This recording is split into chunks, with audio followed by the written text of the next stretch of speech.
A Decatur man was sentenced today to life in prison without parole for killing his ex-girlfriend at the DeKalb County post office where she worked. Our Paula Suro has the emotional reaction from the victim's mother, who says today's sentencing was years in the making.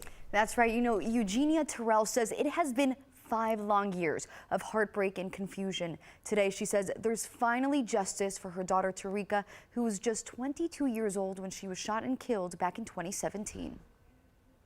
Mr. Tyree, do you understand all these rights?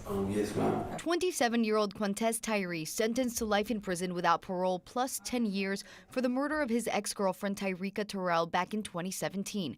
Terrell was leaving her job at the Wesley Chapel post office where she worked when police say Tyree shot her in the head. Terrell's mother, Eugenia, says she's been waiting for today's sentencing for 5 long, difficult years. Justice is served, closure, peace.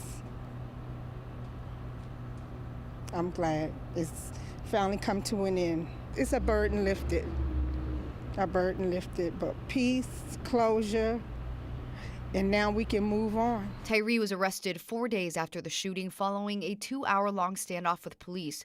Eugenia says he and her daughter had been in a relationship for years and had a daughter together. That child was only 6 months old when Tyrika was killed, and today is starting to wonder what happened that day. Very tough. Takira already has questions that we can't answer. You know, because she's so young, she wouldn't understand. DeKalb County prosecutors say Tarika began reporting several domestic violent incidents shortly after her daughter was born. It was God's will. He has to suffer for what he did, and that's just it. You do the crime, you have to do the time.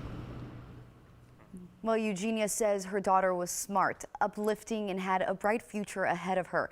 She says she knows her granddaughter now will keep that legacy alive.